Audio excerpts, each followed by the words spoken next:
प्रार्थना एक ताकद आहे. आपल्या दैनंदिन जीवनामध्ये प्रार्थना किती इम्पॉर्टंट आहे. आपण प्रार्थना खूप म्हणजे खूप गरजेची आहे आपल्या जीवनामध्ये. तुम्हाला माहिती आहे, प्रार्थना एक आज्ञा आहे, देवाने दिलेली आज्ञा आहे. प्रार्थना बंधनं तोडते, प्रार्थना सैतानी शक्त्या तोडते. प्रार्थनेमध्ये इतका पॉवर आहे. तुम्हाला माहिती आहे, ज्या दिवशी आपल्याला असं वाटतं ना की आज माझं मन नाही आहे प्रार्थना करण्यासाठी, त्या दिवशी तुम्ही मुद्दामून प्रार्थनेला बसा. तुमचं शरीर मुद्दामून देवापुढे आणा, कारण त्याच वेळेस तुम्हाला कुणीतरी फोर्स करत असतं की तुम्ही प्रार्थना करू नये.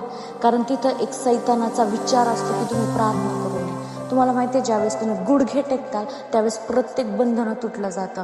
ज्यावेळेस तुम्ही गुडघे टेकता त्यावेळेस प्रत्येक सैतानी शक्ती तुटली जाते. ज्यावेळेस तुम्ही गुडघे टेकता त्यावेळेस तुमची प्रत्येक अडचण दूर होती.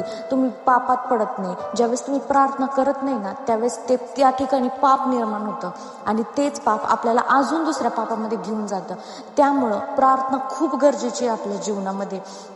प्रार्थना आपला स्वभाव बदलतं. ज्यावेळेस तुम्हाला वाटेल ना की मला माझ्याच्याने प्रार्थना होत नाही, त्यावेळेस तुम्ही देवाची आराधना करा, वर्शिप करा, त्या देवाचं नाव उंच करा. त्याला म्हणा, तू खूप महान परमेश्वर आहे, तू आदी व अंत आहे, तू अल्फा ओमेगा आहे, तू जीवन बदलणार आहे.